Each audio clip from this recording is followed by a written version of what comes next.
Bienvenidos al canal donde pueden escuchar los más apasionantes audiolibros. Soy Florencia y los guiaré a través de este impresionante viaje entre las páginas de Hacia Rutas Salvajes de Jon Krakauer. Carthage, parte 2. También había unos libros. Uno era una gran Biblia familiar llena de ilustraciones. Otro era el viaje de un peregrino, que trataba de un hombre que había abandonado a su familia, aunque no contaba por qué.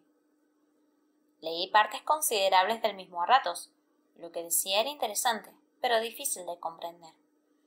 Esta es una cita de Mark Twain, Las aventuras de Huckleberry Finn. Es verdad que muchas personas creativas no consiguen establecer relaciones personales maduras y que algunas de ellas llegan a vivir en el aislamiento extremo.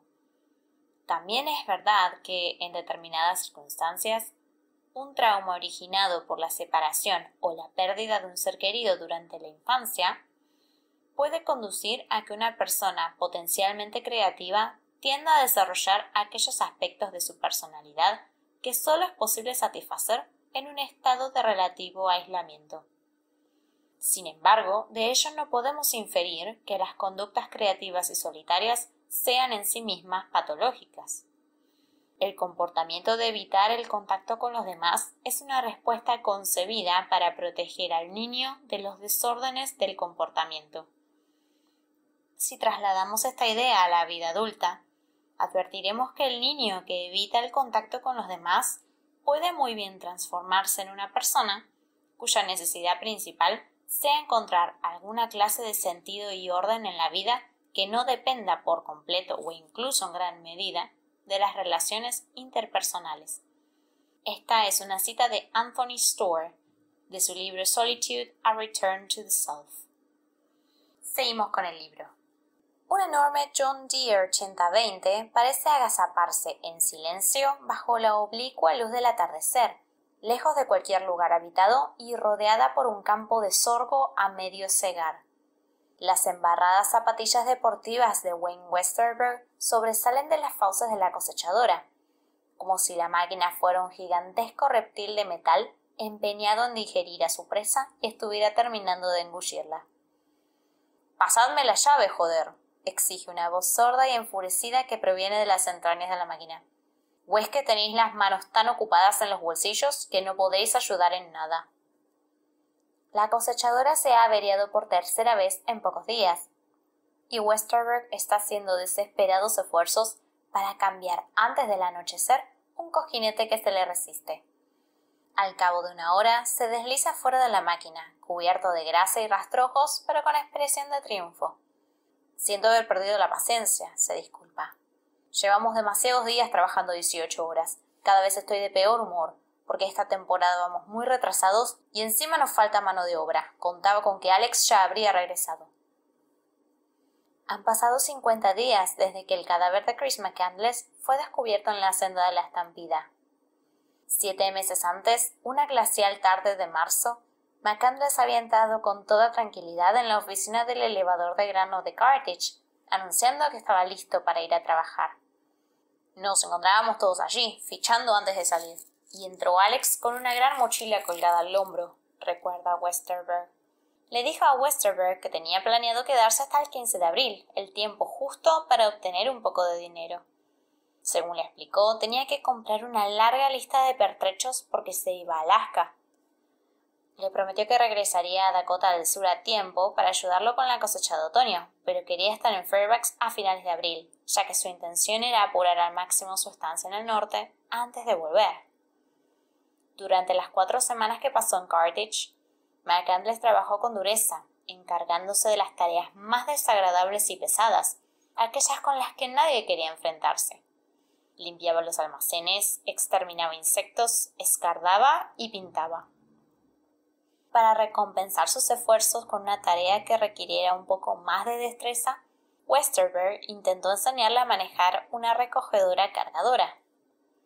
Alex no entendía mucho de maquinaria que digamos, explica Westerberg al tiempo que sacude la cabeza. Ver cómo intentaba apañárselas con el embrague manual y el resto de palancas fue bastante cómico. Estaba muy claro que no tenía ningún tipo de aptitud para la mecánica.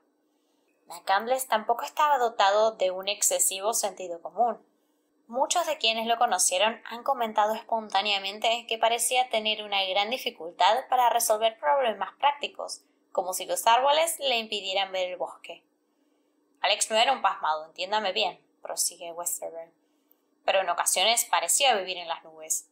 Recuerdo que una vez fui a su casa, entré en la cocina y noté un olor nauseabundo. El microondas apestaba. Lo abrí y el fondo estaba lleno de grasa rancia. Alex lo había utilizado para asar un pollo y no se le había ocurrido pensar que la grasa tenía que caer en algún sitio. No era que fuera demasiado perezoso para limpiarlo. Al contrario, Alex siempre lo tenía todo muy pulcro y ordenado. No se había dado cuenta de lo que pasaba, así de simple.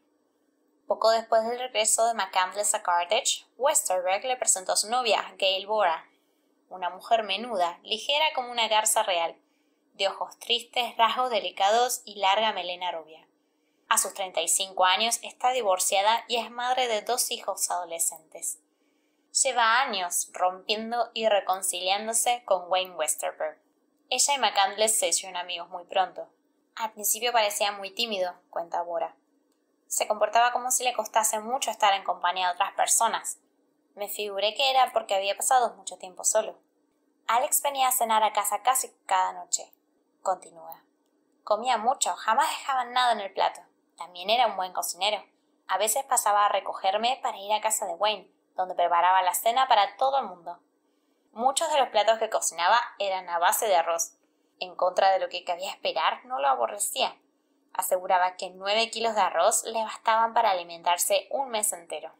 Cuando estábamos juntos hablaba mucho, de cosas serias, como si me abriera su corazón. Según él, ciertas cosas solo podía contármelas a mí. Se veía que algo le atormentaba. Era evidente que no se llevaba bien con su familia, pero nunca dijo gran cosa de ellos, salvo de Karin, la hermana menor. Me contó que estaban muy unidos. Decía que era muy guapa, que los chicos se giraban para mirarla cuando iba por la calle.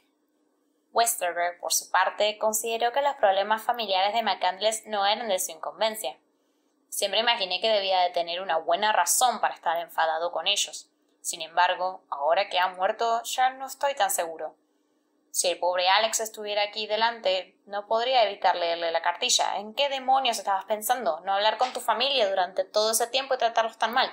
Uno de los chicos que trabaja para mí ni siquiera tiene padres, pero no oirás nunca que vaya por ahí quejándose. De todos modos, los tratara como los tratase, le aseguro que he visto cosas mucho peores. Conociendo a Alex, no me extrañaría que solo estuviera ofendido por algo que sucedió con su padre y no quisiera dar su brazo a torcer. La conjetura de Westerberg, como luego se demostraría, era un diagnóstico bastante perspicaz de la relación que mantenían Chris y Walt McCandless. Tanto el padre como el hijo eran intransigentes y excitables. Dada la necesidad de controlar de Walt y el carácter exageradamente independiente de Chris, el enfrentamiento fue inevitable. Mientras estudió, Chris se sometió a la autoridad paterna hasta extremos sorprendentes, pero lo hizo a costa de acumular un resentimiento cada vez mayor. Fue obsesionándose por lo que percibía como defectos morales de su padre, la hipocresía del estilo de vida de su familia, la tiranía de su amor con condiciones. Al final se rebeló y lo hizo con la desmesura que lo caracterizaba. Poco antes de desaparecer, Chris se quejaba en una carta a Karin de que el comportamiento de sus padres era tan irracional, opresivo e insultante que ha superado el límite de mi paciencia. Y añadía: puesto que nunca me tomarán en serio, durante los meses que sigan a la graduación, voy a dejar que crean que tienen razón, que estoy empezando a ver las cosas como ellos, y que nuestra relación se estabiliza. Pero cuando llegue el momento, actuaré de repente, de la noche a la mañana, y los borraré de mi vida por completo. Me divorciaré de ellos de una vez para siempre, y no volveré a hablar con ese par de idiotas mientras viva. Romperé con ellos de una vez y por todas, para toda la vida. La frialdad que Westerberg intuía entre Alex y sus padres contrastaba con lo afectuoso que se mostraba en Carthage. Cuando estaba de buen humor, era sociable y cordial, tanto que cautivó a mucha gente del pueblo. Cuando llegó por segunda vez a Dakota del Sur, ya tenía correspondencia aguardándole, cartas de personas a quienes había conocido en la carretera, entre ellas, según recuerda Westerberg, las cartas de una chica muy enamorada, una que había conocido ve a saber dónde, en un campamento. Sin embargo, nunca mencionó ninguna aventura romántica. No recuerdo que Alex hablara de chicas nunca, dice Westerberg, aunque un par de veces me comentó que se casaría y tendría hijos. Daba la sensación de tomarse las relaciones sentimentales muy en serio. No era la clase de chico que empieza a salir con chicas solo para acostarse con ellas. Bora señala, asimismo, que no parecía haber frecuentado muchos bares de solteros. Una noche fuimos con un grupo de amigos a un bar de Madison, explica Bora. Nos costó horrores conseguir que saliera a la pista. Eso sí, una vez que estuvo allí, no se sentó en toda la noche. Nos la pasamos de miedo bailando. Después de la muerte de Alex, Karin me dijo que, hasta donde ella sabía, era una de las pocas chicas con las que había bailado alguna vez en su vida. Durante el bachillerato, McCandless había mantenido una relación muy estrecha con 2 o 3 muchachas. Karin recuerda una ocasión en que se emborrachó e intentó llevar a una chica a su dormitorio en mitad de la noche. Hicieron tanto ruido dando traspiés por las escaleras que Billy despertó y la mandó a casa. Así y todo, hay muy pocas pruebas de que fuera un adolescente sexualmente activo, y todavía menos de que tras graduarse mantuviera relaciones sexuales con alguna mujer. Por otro lado, tampoco hay pruebas de que alguna vez se intimara sexualmente con un hombre. Parece que McCandless se sentía atraído por las mujeres, pero que siempre o casi siempre permaneció célibe, tan casto como un monje. La castidad y la pureza moral fueron cualidades sobre las que McCandless reflexionó a menudo. Uno de los libros que se encontraron junto a sus restos en el autobús fue una antología de narraciones que incluía la sonata a Kreutzer de Tolstoy, en la que el protagonista, un aristócrata convertido en asceta, denuncia las tentaciones de la carne. Muchas páginas tienen las esquinas dobladas y algunos pasajes del texto están marcados con un asterisco y subrayados. Los márgenes están llenos de crípticas notas escritas con la peculiar letra de McCandless. En uno de los capítulos del ejemplar de Walden o La vida en los bosques de Thoreau, que se halló en el autobús, McCandless marcó con un círculo un pasaje que reza: el hombre alcanza la plenitud con la castidad. El genio, el heroísmo, la santidad y otras virtudes similares no son sino algunos de los frutos a que da lugar. Los estadounidenses estamos hechizados por el sexo, tan pronto nos fascina como nos horroriza. Cuando una persona que en apariencia goza de buena salud, en particular alguien joven, se priva de los placeres de la carne, el hecho nos deja tan atónitos que la miramos con recelo. Su comportamiento nos infunde sospechas. Sin embargo, la evidente inocencia sexual de McCandless no era más que el corolario de un tipo de personalidad que nuestra tradición cultural presenta como digno de admiración, al menos en el caso de sus exponentes más famosos. Su ambivalencia respecto al sexo recuerda la ambivalencia mostrada por algunos personajes célebres que abrazaron el retorno a la naturaleza con una fe inquebrantable, como el mismo Thoreau, quien conservó la virginidad durante toda su vida, o el naturalista John Muir, por no hablar de una multitud de peregrinos, trotamundos, inadaptados y aventureros menos conocidos. Al igual que un buen número de personas seducidas por el atractivo de la vida salvaje, parece como si McCandless hubiera estado movido por una especie de sed que suplantaba el deseo sexual. En cierto modo, esta sed era demasiado fuerte para que el contacto humano la saciase. Puede que McCandless se sintiera tentado por las pasiones que le ofrecían las mujeres, pero tales pasiones palidecían en comparación con la perspectiva de un encuentro tempestuoso con la naturaleza, con el cosmos mismo, que era lo que lo arrastraba hacia Alaska. McCandless aseguró tanto a Westerberg como a Bora que regresaría a Dakota del Sur cuando su expedición al norte hubiera terminado. Se quedaría en Carthage al menos todo el año y luego decidiría en función de las circunstancias. Me dio la impresión de que su viaje a Alaska iba a ser la última de sus grandes aventuras. Parecía querer establecerse, opina Westerberg. Decía que iba a escribir un libro sobre sus viajes. Carthage le gustaba. Con su educación es de suponer que no se habría pasado el resto de su vida trabajando en un elevador de grano. Pero no hay duda de que tenía la intención de volver aquí para quedarse una temporada, ayudarnos en el elevador y tomarse un tiempo para meditar sobre lo que iba a hacer después. En cualquier caso, aquella primavera todas sus miras estaban puestas en Alaska. Aprovechaba cualquier oportunidad para hablar del viaje.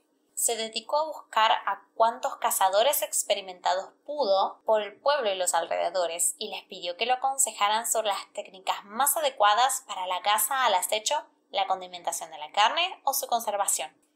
Bora lo llevó a Mitchell y en una tienda Kmart adquirió los últimos accesorios de su equipo. A mediados de abril, Westerberg tenía mucho trabajo y no disponía de suficiente mano de obra. Le pidió a McCandless que pospusiera su partida y se quedara 1 o 2 semanas más, pero este ni siquiera tomó en consideración la propuesta. Cuando Alex había tomado una decisión, no había modo de que rectificara, dice Westerberg. Incluso le ofrecí comprarle un billete de avión para Fairbanks, lo que le habría permitido trabajar otros 10 días más y llegar a Alaska igualmente a finales de abril. Pero repuso que no, que quería ir haciendo autostop, que volar sería como hacer trampas y le estropearía el viaje. 2 días antes de la fecha prevista para su marcha a Alaska, Mary Westerberg, la madre de Wayne, lo invitó a cenar a su casa. A mi madre no le gustan los trabajadores que contrato, y la verdad es que la idea de conocer a Alex tampoco la entusiasmaba demasiado, explica Westerberg. Pero le dije tantas veces que tenía que conocerlo, le di tanto la lata, que al final lo invitó a cenar. Congeniaron enseguida, hablaron sin parar durante 5 horas. Había algo en él que fascinaba, cuenta la señora Westerberg sentada delante de la barnizada mesa de nogal en la que McCandless cenó aquella noche. Me pareció mucho mayor de lo que era. No daba la impresión de tener 24 años. Quería saber más sobre cualquier cosa que le dijese, que le aclarara por qué pensaba eso, lo otro o lo de más allá. Estaba ávido de conocimientos. A diferencia de la mayoría de nosotros, se empeñaba en vivir según sus creencias. Hablamos de libros durante horas. En Carthage no hay mucha gente a quien le guste hablar de libros. Se pasó un buen rato hablando de Mark Twain. Cielos, qué divertido fue charlar con él. Deseaba que la noche nunca terminara. Me hacía mucha ilusión volver a verlo este otoño. No puedo sacármelo de la cabeza, es como si estuviera viéndolo. Estaba sentado ahí, en la misma silla que usted ocupa ahora. Teniendo en cuenta que solo compartí unas horas con él, me sorprende que su muerte me haya afectado tanto. La última noche que pasó en Carthage, McCandless se divirtió hasta altas horas de la noche en el cabaret, con Wayne y el resto de compañeros del elevador de grano. El Jack Daniels circulaba en abundancia. Ante la sorpresa general, ya que jamás había mencionado que supiera música, McCandless se sentó al piano y se puso a teclear viejas melodías country de cafetín, piezas de ragtime y canciones de Tony Bennett. No era el simple acto de un borracho que impone su dudoso talento a un público que no tiene más remedio que escucharlo. Alex sabía tocar, dice Gail Bora.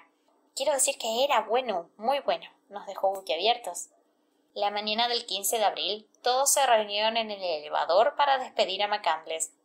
Llevaba una mochila muy pesada y unos $1000 escondidos en una bota. Entregó a Westerberg el cuaderno de su travesía por el río Colorado para que se lo guardara, y le regaló el cinturón de cuero que había confeccionado en el desierto. Alex solía sentarse a la barra del cabaret y pasarse horas leyéndonos lo que decía el cinturón, explica Westerberg. Era como si estuviera traduciendo unos jeroglíficos. Cada uno de los dibujos que había grabado en el cuero tenía una larga historia tras de sí. Cuando McCandless abrazó a Bora para despedirse, ésta advirtió que estaba llorando. Eso me asustó. Al fin y al cabo, no pensaba pasar tanto tiempo fuera. Me imaginé que no estaría llorando, a menos que supiera que iba a enfrentar grandes peligros y podía no regresar. En aquel momento empecé a tener el presentimiento de que no volveríamos a verlo más. Un gran tractor con remolque estaba esperándolo frente al elevador, con el motor al ralentí. Rod Wolf, uno de los empleados de Westerberg, tenía que transportar una carga de semillas de girasol a Enderlin, Dakota del Norte, y se había puesto de acuerdo con McCandless para dejarlo en la Interestatal 94.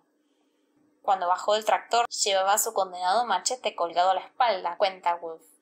Pensé que nadie le pararía cuando lo vieran con eso, pero no le hice ningún comentario. Le di la mano, le deseé buena suerte y le dije que se acordara de escribirnos.